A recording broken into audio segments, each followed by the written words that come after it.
자, 오늘 영장심사 이 남세진 부장판사, 영장전담 부장판사가 심리를 하죠. 뭐 까다롭기도 유명하다라는 세간의 평가가 있는데 뭐 어떤 인물입니까?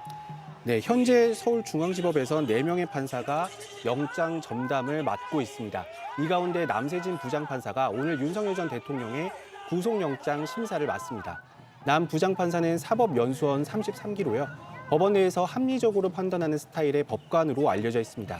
최근 맡은 주요 사건을 설명을 드리면 지난 5월 대법원장을 만나겠다며 건물 진입을 시도한 한국대학생 진보연합회원 4명에 대해 구속 사유와 상당성을 인정하기 어렵다며 모두 기각했습니다. 그리고 또 최근엔 사건을 무마해주는 대신 수억 원대 금품을 받은 현직 경찰 사건을 심리할 때는요. 증거인멸, 도망 우려 모두를 인정해 구속영장을 발부하기도 했습니다.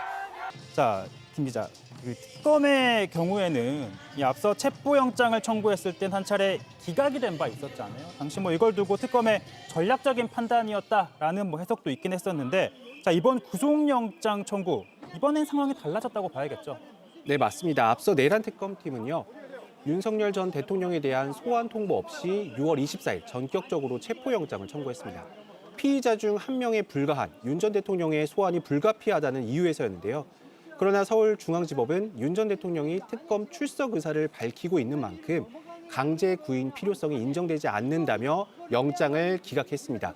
하지만 이후에 윤 전 대통령이 특검이 통보한 소화조사 날짜를 미뤄달라고 요청하거나 시간까지도 연기했고요. 심지어 경찰이 조사를 했다는 이유로 조사를 한동안 거부하기도 했습니다. 네. 이렇게 처음 주장과 달리 사실상 조사에 성실하게 임했다고 보기는 어렵습니다.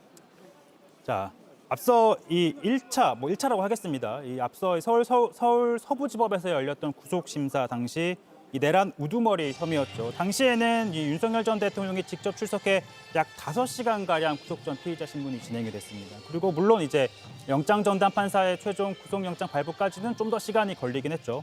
이튿날 새벽에 영장이 발부가 됐었는데, 그렇다면 이번에 혐의의 양은 지난번보다는 더 많다고 볼 수 있습니다. 하지만 이번엔 뭐 어느 정도, 과연 영장심사에 어느 정도 시간이 걸릴까요?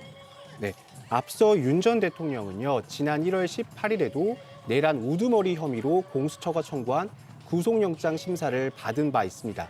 당시 심사는 서울 서부지법에서 오후 2시부터 오후 6시 50분까지 약 4시간 50분간 진행됐습니다. 이때도 윤 전 대통령은 직접 법정에 출석해서 혼자 약 45분간 입장을 재판부에 밝혔는데요. 그리고 당시 영장은 다음날 새벽 2시 50분쯤 발부가 됐습니다. 신문 이후 결과가 나올 때까지 약 8시간 가까이 걸린 겁니다.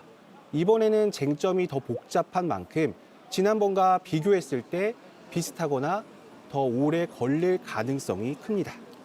자, 그럼 지난 1차 영장심사 당시 윤석열 전 대통령이 직접 45분간 스스로 변론을 했다는 건데, 과연 뭐 이번에도 사실 윤석열 전 대통령 측 입장에서는 특검이 청구한 혐의에 대해서 전부 다 사실이 아니다, 뭐 그런 입장을 견지하고 있는 만큼 윤 전 대통령이 이번에도 어떻게 또 직접 자신 스스로를 변론을 할지 한번 지켜보도록 하겠습니다.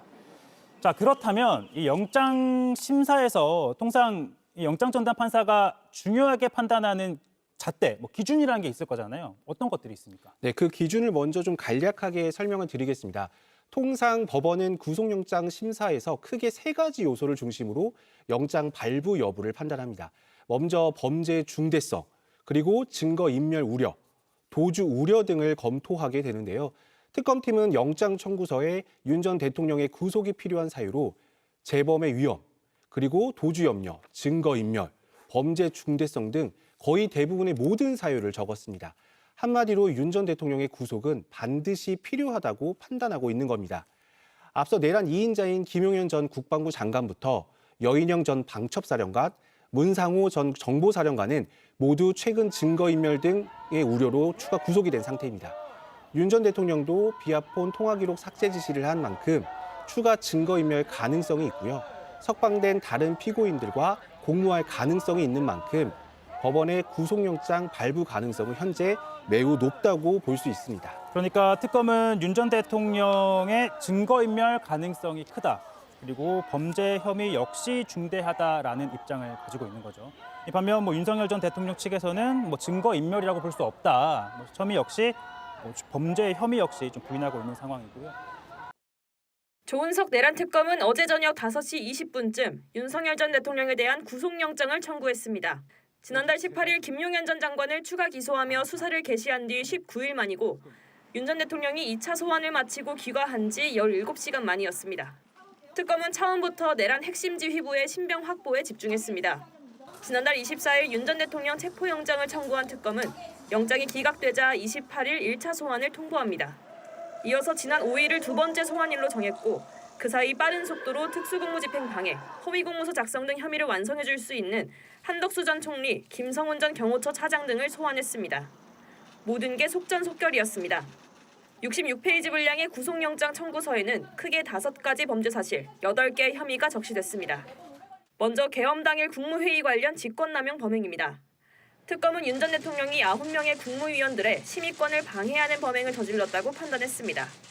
또 한덕수 전 총리, 강희구 전 부속실장과 함께 사후 계엄 선포문을 만들고 서명했다가 폐기한 혐의도 포함됐습니다. 지난 1월 2차례의 체포 시도 당시 경호처의 지시에 인간 스크럼을 짜게 하는 등 영장 집행을 막아선 범행에는 특수공무집행방해, 범인도피 교사, 그리고 직권남용 혐의가 적용됐습니다. 이 밖에도 비화폰 삭제를 지시하고 외신 기자단을 상대로 계엄을 정당화하기 위한 허위의 공보활동을 지시했다는 직권남용 혐의도 영장에 담겼습니다. 특검은 윤 전 대통령이 자칭 법치주의자임에도 누구보다 법을 경시하고 있어 판결에 승복할지 여부도 불분명하다며 구속 필요성을 강조했습니다. 영장 심사는 오는 9일 오후 2시 15분에 열립니다. JTBC 조혜연입니다. 내란 특검의 수사를 받는 윤석열 전 대통령의 재구속 여부가 이르면 오늘 결정됩니다. 서울중앙지법은 오늘 오후 2시 15분 직권남용 권리행사 방해 등 혐의를 받는 윤 전 대통령을 상대로 구속영장 심사를 엽니다. 지난 3월 8일 법원의 구속 취소 결정으로 석방된 뒤 넉 달 만입니다. 이를 두고 박지원 더불어민주당 의원은 추한 모습 보이지 말라고 경고했습니다. 일국의 대통령을 3년씩 했다고 하면 국민들에게 마지막이라도 추한 모습을 보이지 않아야 돼요. 박근혜 대통령을 좋아하는 것은 아니지만 그래도 그분은 마지막에 대국민 사과하고 최순실 자기가 시켰다 책임이다. 이런 모습을 보이잖아요. 윤 전 대통령이 믿었던 김성훈 차장이나 부속실장 등 부하들이 다 이실직고하고 있다며 머지않아 김용현 전 국방부 장관도 말을 바꿀 거라고 내다봤습니다. 그러면서 대통령 한 사람이 부하 직원들에게 책임을 떠넘기면 국민과 역사가 용서하겠냐고 날을 세웠습니다. 한편 오늘 구속영장 심사엔 윤 전 대통령도 직접 출석해 피의자석에서 혐의가 인정되지 않는다고 주장할 걸로 보입니다. 심사를 마친 뒤엔 경기도 의왕시 서울구치소로 이동해 심사 결과를 기다리며 불면의 밤을 보내게 됩니다.